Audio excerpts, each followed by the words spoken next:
Hello everyone. So today we are going to understand the theory of motivation. The theory is Herzberg's motivation hygiene theory. ठीक है students, ये जो theory है mister Herzberg ने 1950 में introduce करी थी. उन्होंने जो है 200 लेखाकार ऑथर्स यू कैन से लेखाकार व इंजीनियर्स का इंटरव्यू लिया था और उसके आधार पे इस थ्योरी का इन्वेंशन उन्होंने किया था. ठीक है students, please see the board, I explain you. Okay, तो थोड़ा सा एक्सप्लेनेशन मैं पहले इसका देना चाहती हूँ. देखिए, इस थ्योरी को जो है टू फैक्टर थ्योरी भी बोला जाता है ना. इसमें व्यक्तियों की आवश्यकताओं को प्रभावित करने वाले दो स्पष्ट घटक वर्ग होते हैं. घटक यू कैन से फैक्टर्स, जिन्हें first one is the see the word first is hygiene factor. You can say it in Hindi that is आरोग्य घटक.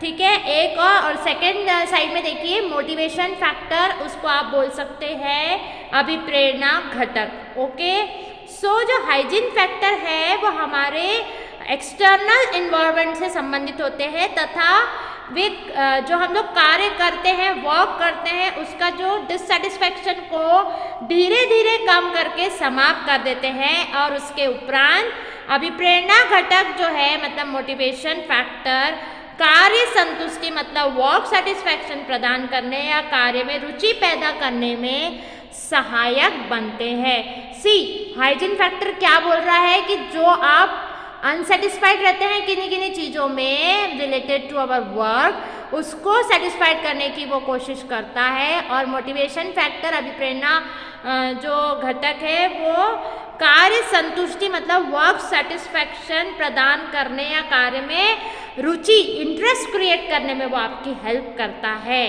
ठीक है, जो ये फैक्टर्स है वो स्वयं कार्य से ही संबंधित रखते हैं. इस प्रकार जो हाइजीन फैक्टर्स के बाद मोटिवेशन फैक्टर को प्रयोग में लाया जाता है ताकि कार्य संतुष्टि मतलब कि वर्क सेटिस्फैक्शन को समाप्त कर उसमें संतुष्टि पैदा की जा सके.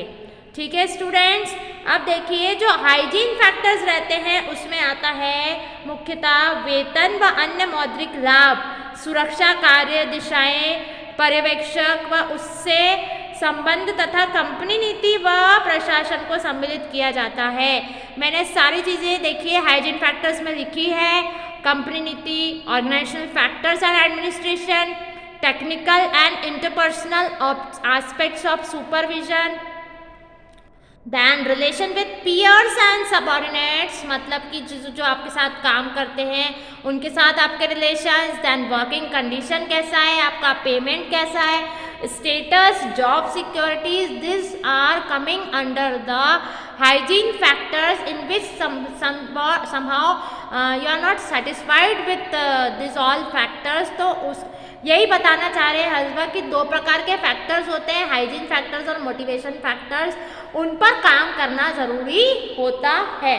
ठीक है, सो दूसरे शब्दों में ये कहा जा सकता है कि इन घटकों को लागू न करने पर कर्मचारियों में असंतोष उत्पन्न होता है, परंतु ये घटक कार्य प्रेरक नहीं होते अर्थात अभिप्रेरणा पैदा नहीं करते. ठीक है, अगर वो कह रहे हैं जैसे हाइजीन फैक्टर्स है, अगर इसको नहीं लागू किया जाता है मतलब तो उसमें आप संतुष्ट नहीं होते हैं, पर जैसे लागू न करने पर कर्मचारियों में असंतोष उत्पन्न होता है, परंतु ये घटक कार्य प्रेरक नहीं होते. ठीक है, still they are not the motivational factors. इसके लिए फिर मोटिवेशन फैक्टर्स के लिए अलग अलग चीज़ें लाई गई. ठीक है, इन घटकों में से उत्पादकता या कार्यक्षमता में वृद्धि नहीं होती, परंतु कार्यक्षमता को बनाए रखने में ये सहायक होते हैं. Is this clear? ये जो हाइजीन फैक्टर्स हमने बताए हैं इसमें किसी चीज़ से आपकी वृद्धि नहीं होती, पर जो चीज़ें आपने मेंटेन की है उसको मेंटेन करके रखने में हाइजीन फैक्टर्स जो है वो आपके लिए काम आते हैं. उसके विपरीत हम मोटिवेशन फैक्टर्स की जब हम बात करते हैं तो ये जो है कार्य का चुनौतीपूर्ण होना. देखिए मैंने लिखा है achievement, recognition, responsibilities, advancement, possibilities of growth, challenging work. ठीक है, संस्था में विकास तथा आगे बढ़ने के अवसर आदि को सम्मिलित किया जाता है। ये घटक व्यक्ति की कार्य संतुष्टि में वृद्धि करके उसे कार्य के लिए अभिप्रेरित करते हैं और इस प्रकार कर्मचारियों की कार्य क्षमता तथा उत्पादकता में वृद्धि करने में सहायक होते हैं।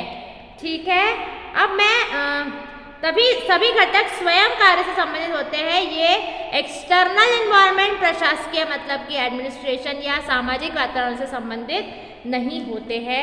So in this way mister Herzberg ने ये दो फैक्टर्स लेकर आए हैं, hiring factor and motivation factor.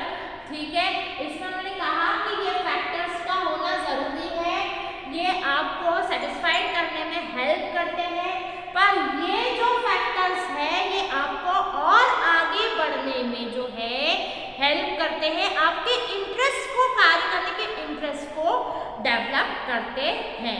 ठीक है, तो हमें हमेशा ये दोनों फैक्टर्स पे काम करना है और इनसे रिलेटेड इनको हमें हमारे इंटरेस्ट को डेवलप करके हमारे जो गोल है वहाँ तक पहुँचने की कोशिश करनी है। Okay students, thank you.